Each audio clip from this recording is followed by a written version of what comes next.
Monsoon केरळमध्ये पोहोचला, अशी जर तुम्ही आज 1 जूनला बातमी पाहिली असेल, तर ती बातमी थोडीशी चुकीची आहे. जर आपण पाहिलं, की सध्या मान्सून केरळपर्यंत पोहोचलेला नाही. मान्सूनची जी उत्तर सीमा आहे, ती अरबी समुद्र आणि बंगालच्या उपसागरातून गेलेली दिसते. आणि हवामान विभागाने ट्विट केलं होतं. लगेच त्यांनी डिलीट सुद्धा केलं, की केरळमध्ये मान्सून पोहोचला. पण त्यांनी लगेच डिलीट केलं होतं. कारण मान्सून केरळमध्ये पोहोचलेला नाहीये.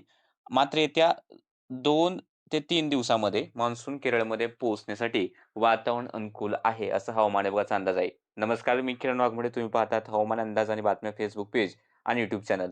आज आपण पाहूयात, की 2 जूनला राज्यातील हवामान कसं राहील. तर उद्यापासून जे वारे आहेत मान्सूनसारखे ते केरळमध्ये वाहायला सुरू होतील. उद्या पाऊस पडेल, परवा पाऊस केरळमध्ये वाढत जाईल. आणि त्यानंतर त्या ठिकाणी मान्सून डिक्लेअर झाला किंवा मान्सून आला असं हवामान विभाग डिक्लेअर करेल. पण महाराष्ट्रात अजूनही मान्सून येण्यासाठी वातावरण अनुकूल दिसत नाहीये. पुढच्या अपडेट्स आपण नक्की देत राहूच. सध्या जर पाहिलं तर वेस्टर्न डिस्टर्बन्सची ट्रफ इकडे उत्तर भारतातून इकडे आपल्या महाराष्ट्राच्या आसपासपर्यंत पोहोचली. राज्यातील काही ठिकाणी पाऊस पडतो, इकडे उत्तर भारतात पाऊस पडत आहे आणि अजूनही व्याप्ती अशी म्हणावीशी कमी नाही, कारण तिकडे जवळपास एल निनो सक्रिय झाला असं म्हणू शकतो आपण. आय-ओ-डी पॉझिटिव्ह नाहीये. एम-जी-ओ सुद्धा चांगल्या स्थितीत नाही. त्यामुळे जो काही पाऊस होतो तो स्थानिक पातळीवरतीच अजूनही पाहायला मिळतोय. हे आपण आधीही सांगितलं होतं साप्ताहिक अंदाजातही सांगितलेलं आहे, की जरी पाऊस होणार असला तरी तो सर्वदूर नाहीये आणि जिथे पडतो तिथेच पडेल. बाकी आत्ता उत्तरेकडून दक्षिणेकडे वाहणारे पावसाचे ढग राज्याच्या काही ठिकाणी पाहायला मिळतात. मध्य प्रदेशकडून काही ढग येतात. हे राजस्थानवरचे ढग सुद्धा दक्षिणेकडे येत आहेत. आणि एकूणच जर स्थिती पाहिली, की सध्या साधारणतः 5:45च्या आसपास जी सॅटेलाईट इमेज होती, त्यात अहिल्यानगरचे काही भाग, पुण्यातील काही भाग, साताऱ्यातील काही भाग, सांगलीतील काही भागाच्या आसपास आणि इकडे बेळगावच्या आतनीच्या पश्चिमेकडे पावसाचे ढग दिसत होते. मालेगावच्या जवळही आणि धुळेचा त्याला लागून असलेला जो काही भाग आहे, त्या ठिकाणी सुद्धा पावसाचा एक छोटासा ढग दिसतोय. इकडे मध्य प्रदेशला बॉर्डरला जळगाव आणि धुळ्याच्या सीमावर्ती भागात या ठिकाणी पावसाचे ढग राहतलेत. अकोला, अमरावती, यवतमाळ, परभणी, लातूरकडे पावसाचे ढग दाटलेले आहेत. परभणीत दुपारनंतर पावसाच्या काही प्रमाणात सरीसुद्धा बरसलेल्या आहेत. बाकी राज्यात इतर ठिकाणी सध्या पावसाचे ढग नाहीत आणि एकूणच रात्रीचा जर आपण अंदाज पाहिला तर खंडाळा, बारामतीच्या आसपास किंवा पुरंदरच्या काही भागांमध्ये थोडासा गडगडाट पाऊस होईल. त्यानंतर श्रीगोंदाच्या पश्चिमेला किंवा म्हणू शकतो पारनेरच्या आसपास पावसाची शक्यता राहील. त्यानंतर संगमनेरचे थोडेसे राहुरीच्या सीमावर्ती भागाच्या आसपास थोडासा पाऊस अपेक्षित आहे. मालेगाव, धुळे आणि त्याला लागून असं चाळीसगावच्या आसपास गडगडाट आणि थोडाफार पाऊस अपेक्षित आहे. त्यानंतर इकडे रावेर, यावल, चोपडा हा जो काही उत्तरेकडील भाग आहे, या ठिकाणी सुद्धा पावसाची शक्यता आहे. अमरावतीत विविध ठिकाणी हलका मध्यम पाऊस सरी बरसतील. अकोल्यातही बऱ्याच ठिकाणी पावसाच्या सरी बरसतील.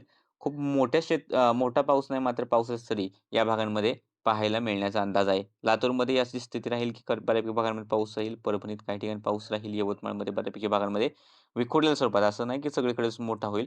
काही ठिकाणी पावसाच्या सरी बरसतील. कोल्हापूर, बेळगावचे जे काही भाग आहेत, निपाणीच्या आसपासच्या भागांमध्ये सुद्धा पावसाची शक्यता आज रात्रीसाठी दिसते. त्यानंतर हे जे काही मध्य प्रदेशकडून काही ढग येत आहेत, तर त्याच्यातून मॉडेल्स दाखवू लागलेत, की मराठवाडा विभागामध्ये रात्री सुद्धा पावसासाठी वातावरण अनुकूल बनेल. म्हणजे जळगावपासून ते छत्रपती संभाजीनगर, जालना, बुलढाणा, अकोला, अमरावती, परभणी, हिंगोली, यवतमाळ या ठिकाणी रात्री उशिरा किंवा इकडे बीडचा काही भाग असू शकतो.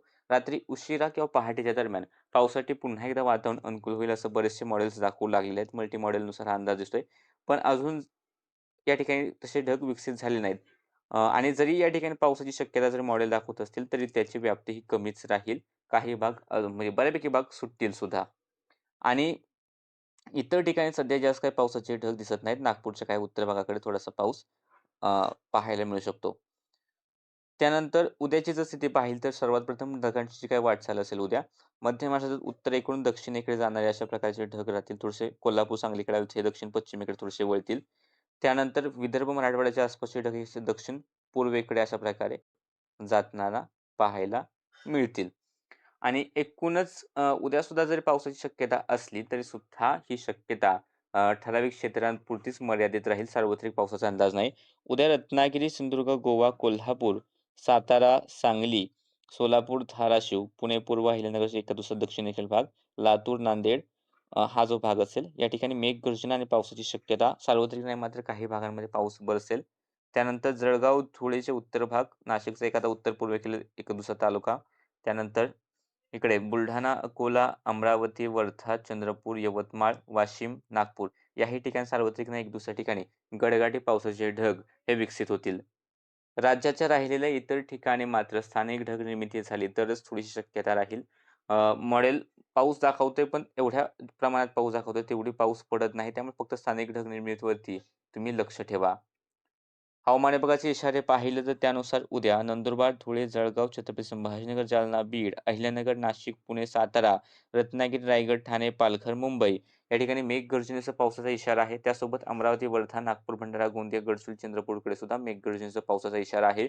तर परभणी, हिंगोली, नांदेड, लातूर, धाराशिव, सोलापूर, सांगली, कोल्हापूर, सिंधुदुर्ग हलका पाऊस किंवा हलकी गर्जना होण्याची शक्यता हवामान विभागाने वर्तवली. सध्याच्या अपडेटमध्ये इतकंच. फेसबुक पेजवर पाहत असाल तर पेजला फॉलो करा. YouTube चॅनलला सबस्क्राईब करा.